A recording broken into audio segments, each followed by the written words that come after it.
আগে কাজ করে পরে দুঃখ প্রকাশ করলে ভার্বের সাথে আইএনজি বসবে। কাজটা আগে হয়ে গেছে, কোনো কাজ করে ফেলেছি, কোনো একটা খারাপ কিছু করে ফেলেছি, তারপরে দুঃখ প্রকাশ করছি, এমন ক্ষেত্রে ভার্ব প্লাস আইএনজি। আর আগে দুঃখ প্রকাশ করে পরে যদি কাজ করি তাহলে ভার্বের আগে টু বসবে, অর্থাৎ টু এর পরে ভার্বের প্রেজেন্ট ফর্ম, ভার্বের আগে টু বসা মানেই সব সময় যদি কোনো ভার্বের আগে টু বসে সেই ভার্বটা ভার্বের প্রেজেন্ট ফর্ম হয়, বেস ফর্মের আগে টু বসবে, মানে ইনফিনিটিভ। আবার বলি, আগে কাজ করে পরে যদি দুঃখ প্রকাশ করি, কোনো একটা কাজ করে ফেললাম পরে দুঃখ প্রকাশ করছিস, একটা কথা আছে, ভাবিয়া চিন্তা করিও কাজ, করিয়া ভাবিও না। কাজ আগে করে ফেলেছি, কাজ করার পর দুঃখ প্রকাশ করছি, সেই ক্ষেত্রে ভার্ব প্লাস আইএনজি হবে। মেইন ভার্ব মানে প্রিন্সিপাল ভার্ব মানে ভার্বের বেস ফর্ম সাথে ING.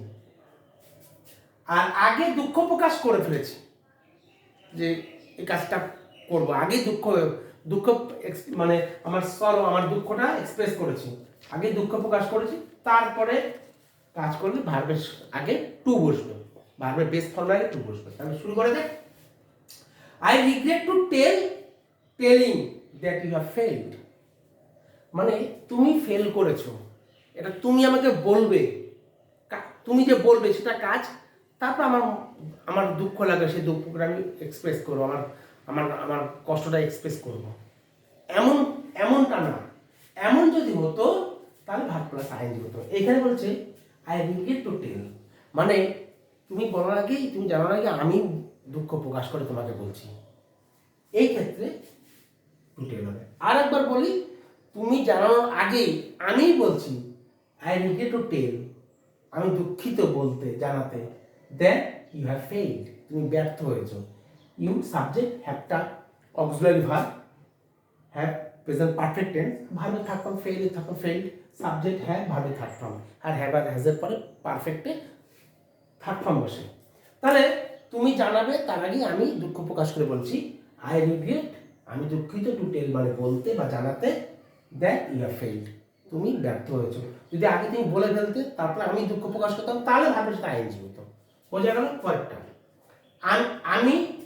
I regret two spending so much money, আমি বেশ কিছু টাকা খরচ হয়ে গেছে, আমার সে খরচ হয়ে গেছে, তারপরে আমি দুঃখ প্রকাশ করছি। আই রিগ্রেট, দুঃখিত, টু স্পেন্ড মানে খরচ করতে। যদি আমি বলি আমি অনেকগুলো টাকা এখনো খরচ করিনি, আমি করতে দুঃখিত, টাকাটা খরচ করতে দুঃখিত, তখন টু স্পেন্ড হতো, কিন্তু আমি খরচ করে ফেলেছি, তখন কি হবে? I regret spending so much money, আমি দুঃখিত, আমি খুব দুঃখিত, মর্মাহত, প্রচুর টাকা খরচ করে, তাই spending. I regret not going to school, আমি দুঃখিত স্কুলে না গিয়ে, আগে স্কুলে যাইনি, এই অকর্মটা আমি করে বসে আছি, আগে স্কুলে যাইনি, তারপরে দুঃখ প্রকাশ করছি। স্কুলে গেলে ভালো হতো, কদিন পরে পরীক্ষা, কত কিছু দিয়েছে, আবার বন্ধু বান্ধবের কাছে গিয়ে নোট করা বা লেখা, স্যাররা যে বুঝিয়েছে সেটা তো বোঝাতে পারবে না, এই যে ব্যাপারটা একটা চাপ মাথায়, গেলে ভালো হতো, দুঃখ প্রকাশ করছে। তাহলে আগে স্কুলে না যাওয়া কাজটা সারা হয়ে গেছে, তারপরে দুঃখ প্রকাশ করছে, পরে দুঃখ প্রকাশ করলে verb plus ING. I regret not going to school, আমি দুঃখিত, নট গোয়িং টু স্কুল, স্কুলে না গিয়ে, তাহলে স্কুলে যায়নি সেটাই কাজ, পরে দুঃখ প্রকাশ করছে। বোঝা গেল? তাহলে আগে আরেকবার বলি, কাজ করে পরে যদি দুঃখ প্রকাশ করা হয় তাহলে ভার্বের সাথে আইএনজি, আর দুঃখ প্রকাশ করে তারপরে যদি কাজ করা হয় ভার্বের আগে, ভার্বের প্রেজেন্ট ভার্বের আগে টু বসবে, অর্থাৎ টু এর পর ভার্বের প্রেজেন্ট মানে ইনফিনিটিভ তে হবে। বোঝা গেল? Thank you for watching my video. যদি ভালো লাগে কমেন্ট, শেয়ার অ্যান্ড লাইক দিতে একদম ভুলবেন না।